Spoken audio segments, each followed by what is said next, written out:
বাংলাদেশ ইসলামী ছাত্র শিবিরের কেন্দ্রীয় সভাপতি মঞ্জুরুল ইসলামের পক্ষ থেকে বড়াইগ্রাম উপজেলা নির্বাহী অফিসার লায়লা জান্নাতুল ফেরদৌস ও বড়াইগ্রাম উপজেলা সহকারী ভূমি কমিশনারকে নববর্ষের প্রকাশনা সামগ্রী 2025 উপহার পাঠিয়েছেন। এ সময় উপস্থিত ছিলেন নাটোর জেলা ছাত্র শিবিরের সেক্রেটারি জাহিদ হাসান, ছাত্র শিবিরের কেন্দ্রীয় সভাপতির ছোট ভাই সাবেক ছাত্র নেতা জাফর ইকবাল ও বনপাড়া সাথী শাখার শিবির সেক্রেটারি বাজিদ মুস্তামি সহ স্থানীয় শিবির নেতাকর্মীরা। আমি মোহাম্মদ জাহিদ হাসান, নাটোর জেলা ছাত্র শিবিরের সেক্রেটারি। আমরা আজকে আমাদের বাংলাদেশ ইসলামী ছাত্র শিবির কেন্দ্রীয় সভাপতি জনাব মঞ্জুরুল ইসলাম ভাইয়ের পক্ষ থেকে, ইসলামী ছাত্র শিবিরের পক্ষ থেকে বড়াইগ্রাম উপজেলা নির্বাহী কর্মকর্তা জনাব লায়লা জান্নাতুল ফেরদৌস ম্যামকে আমরা আমাদের কেন্দ্রীয় ছাত্র শিবিরের পক্ষ থেকে প্রকাশনা সামগ্রী উপহার হিসাবে নিয়ে এসেছি। কেন্দ্রীয় সভাপতির পক্ষ থেকে সালাম।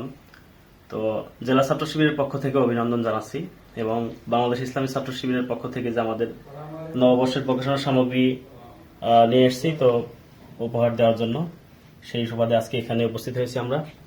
তো আন্তরিকভাবে ধন্যবাদ জানাচ্ছি এবং কৃতজ্ঞতা প্রকাশ করছি উপজেলা নির্বাহী কর্মকর্তা ম্যামের জন্য যে আমাদেরকে উনি সময় দিয়ে আজকে উপস্থিত থাকার জন্য জেলা ছাত্র শিবিরের পক্ষ থেকে ধন্যবাদ জানাচ্ছি। আসসালামু আলাইকুম।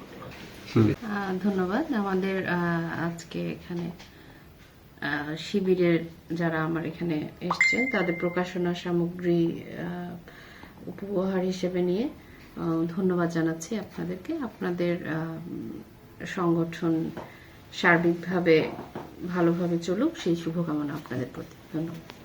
নহে সমাপ্ত কর্ম মোদের, অবসর কোথা বিশ্রামের, উজ্জ্বল হয়ে ফুটেনি আজ সুবিমল জ্যোতি তাওহীদের। নহে সমাপ্ত কর্ম মোদের, অবসর কোথা বিশ্রামের, উজ্জ্বল হয়ে ফুটেনি আজ সুবিমল জ্যোতি তাও